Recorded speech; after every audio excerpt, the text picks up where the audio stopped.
สวัสดีครับวันนี้เรามาที่สถานีรถไฟขอนแก่นเป็นสถานีสร้างใหม่นะครับก็คงสร้างได้เสร็จประมาณสัก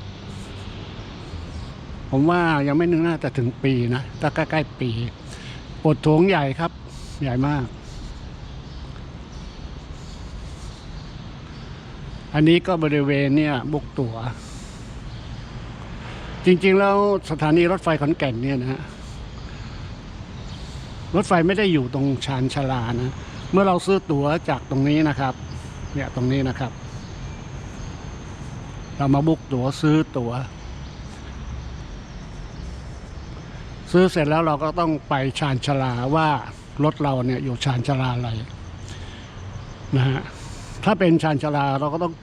ขึ้นข้างบนนะฮะอันเนี้ยนี่ผมก็ยังไม่เคยนั่งเลยนะเนี่ยตั้งแต่มาชานชาลามันอยู่ตรงไหนเนี่ย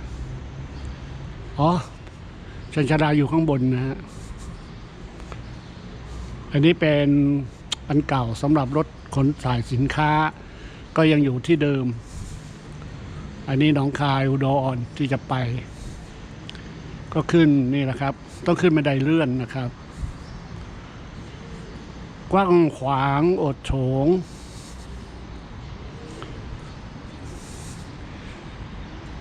แต่ขบวนรถไฟที่สายขอนแก่นไปอุดรไปหนองคายเนี่ยมันน้อยมากครับวันหนึ่งมีไม่กี่ขบวนนี่นะฮะอันนี้เราต้องขึ้นลิฟต์สูงมากเลยเนี่ยดูลิฟต์เสียสูงมากเลยนะถ้าเราขึ้นอย่างนี้เราก็ขึ้นไปขึ้นได้ป่ะเขาก็ไม่คงไม่ว่านะเนี่ยจากขอนแก่นไปหนองคายเราลองขึ้นกันไปดูนะโอ้ลิฟต์สูงมากครับ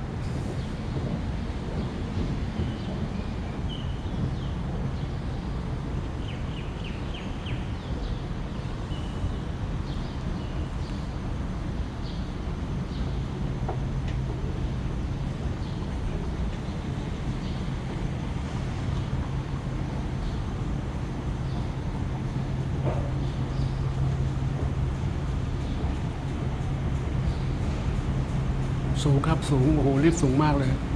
เพราะมาต้องมาขึ้นกับชานชาลา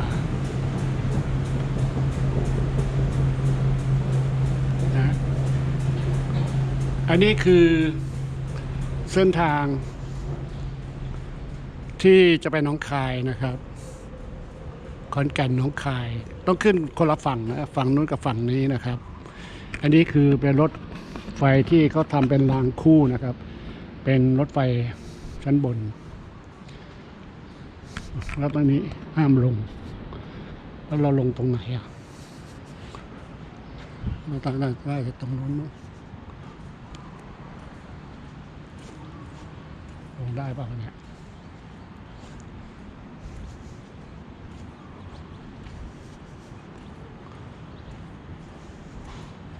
โอ้ลงตรงนู้นดีกว่าอันนี้ก็เป็นเงียบมากครับนะอ๋อนี่ไงนี่ขบวนรถไอ้นี่หัวรถถ้าเราจะมาไปไปหนองคายเราต้องขึ้นทางนี้นะครับถ้าไปกรุงเทพต้องไปขึ้นฝั่งโน้นนะครับแล้วทีนี้เวลาลงเราจะลงอะไรมีรีบลงไหมเนี่ยทางลงขึ้นมีแต่ทางลงไม่มีเป็นเรื่องเดี๋ยวให้ดูทั่วๆไปก่อนพี่ครับ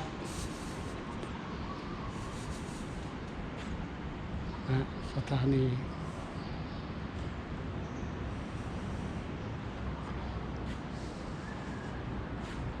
สร้างมาเนี่ยผมว่าใหญ่โตอย่างนี้เนาะ แต่ด้วยขบวนรถเนี่ยมันจะไม่ค่อยมีนะเราจะลงไปข้างล่าง ขึ้นมาขึ้นลิฟต์แต่ลงต้องเดินลงบันไดลงนะครับ ไม่มีลิฟต์ไม่มีปังน่าจะมีนะ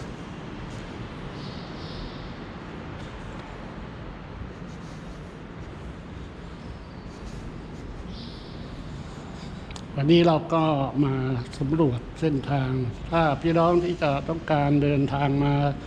ขอนแก่นหรือว่า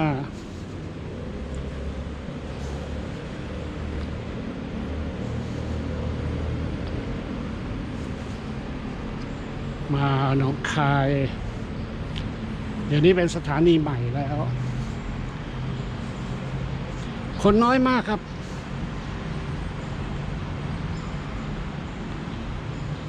อันนั้นก็น่าจะเป็นทางขึ้นอีกนะเนี่ยก็มีลิฟต์เยอะเหมือนกันนะโอ้โหลงทุนสูงเหมือนกันนะนี่ทางออกขึ้นทำไมมันสูงแต่เวลาลงไม่คือเราขึ้นคนละฝั่งนะครับถ้าเรา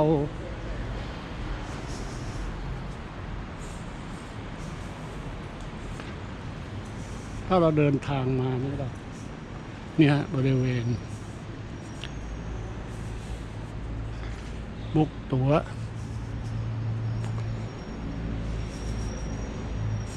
เดี๋ยวเรา เราลองไปเดินดูตารางเวลาหน่อยเราจะไปหนองคายเข้าเวียงจันทร์ดูสินี่ฮะกว้างขวางมากเลยอ๋อลิฟต์ลงก็มีนี่อ๋อมีครับลิฟต์ลง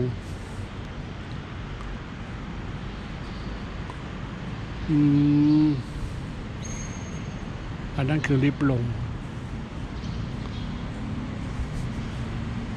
แหมถ้าเขาไม่ปิดเปิดลิฟต์นี่เป็นเรื่องเลย ขึ้นไปไม่ได้เอาลงเลยล่ะอันนี้ก็เป็นบริเวณหน้าตู้ขายตั๋วนะครับ อันนี้ก็ทางออกทางเข้า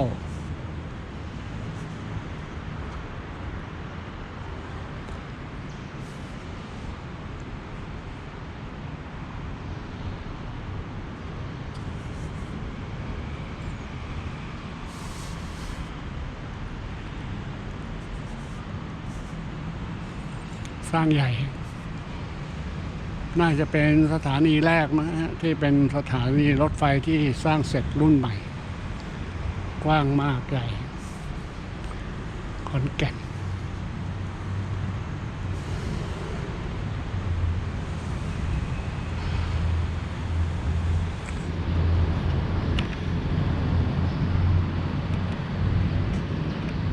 ลงมานี่ก็ลงสถานีขอนแก่นไปจังหวัดเลยไปเที่ยวเชียงคานอันนี้ก็ตารางเวลาของรถอันนี้เที่ยวล่อง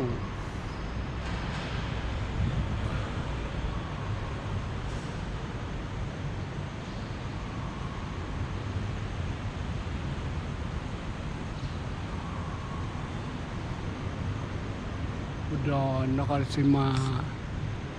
ต้นทางตี 5:55ถึงขอนแก่น7ออก7ไปทาง10 11อุดรนครราชสีมาหนองคายกรุงเทพเป็นด่วนดีเซลออก7มาถึง9:30ไปถึงกรุงเทพก็17:10ท้องถิ่นขอนแก่นชมทางขอนแก่นออก14ไปถึง2 ทุ่มหนองคายนครราชสีมาออกเที่ยงออกบ่ายไปถึง18 ด่วนดีเซลรางกรุงเทพหนองคายกรุงเทพอันนี้ก็ตารางนะฮะที่จะเดินทางได้ว่าเที่ยวล่องหนองคายอุดรหนองคายกรุงเทพผ่านขอนแก่นโดยพิเศษก็มาถึงนี่ก็3 ทุ่ม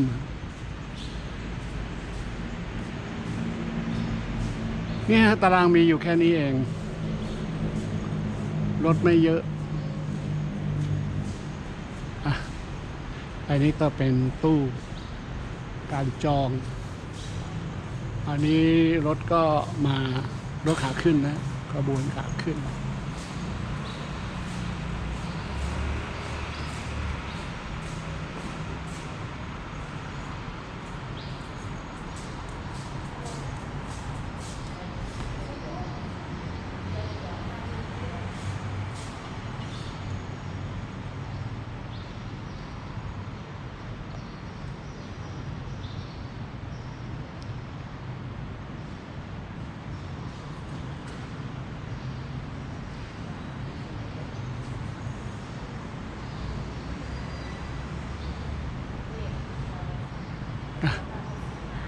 อันนี้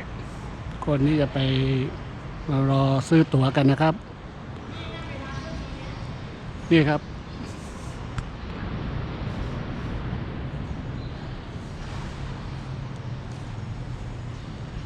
ผมคิดว่าก็เป็นเวลาตลาดตารางรถแบบเดิมๆนะฮะแต่เพียงแต่สร้างสถานีขอนแก่นที่ใหญ่โตมโหฬารนะฮะเพื่อรองรับรถไฟรางคู่นะครับและอาจจะเป็นรถไฟความเร็วจากหนองคายเข้านครราชสีมาแต่ผมคิดว่าใช้เวลาอีกนานนะฮะอันนี้เขาสร้างเป็นคิวแรกอันนี้ก็เป็นบริเวณด้านนอกนะฮะจริงๆแล้วเมืองบ้านเราเนี่ยเข้าได้ตลอดนะขึ้นไปบนชานชาลาหรือว่ามาเข้ามาในนี้เลยเนี่ยก็เข้าได้แต่ถ้าเป็นเวียดนามนี่ไม่ได้นะฮะต้องรอรถขบวนออกแล้วมีตั๋วเข้าอย่างเดียวอย่างนี้เราเขาก็ยังอิสระเสรีอยู่ อันนี้ก็รับเรียนข้างนอกอันนี้ประตูเนี่ยอันนี้เมืองขอนแก่นเป็นเมืองใหญ่ครับอันนี้ก็ด้านนอกนะอันนี้มาก็อันเนี้ยเป็นคนมาก็มาซื้อตั๋วบุ๊กตั๋ว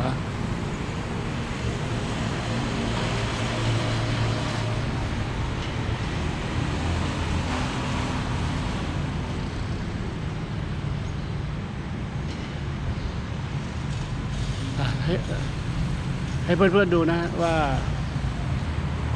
มาขอนแก่นนะฮะเราแวะเราจะได้ไม่สับสนไม่งงนะครับ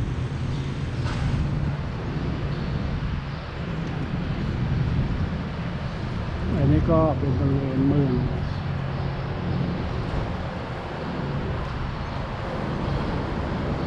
เป็นสัญลักษณ์ของขอนแก่นอนุสาวรีย์เหมือนเดิม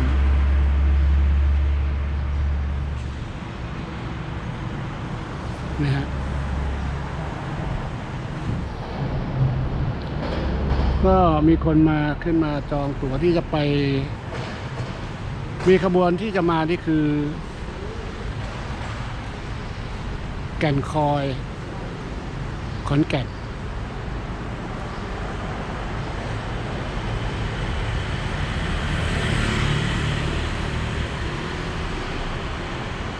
โอเคครับแนะนำครับถ้ามาขอนแก่นก็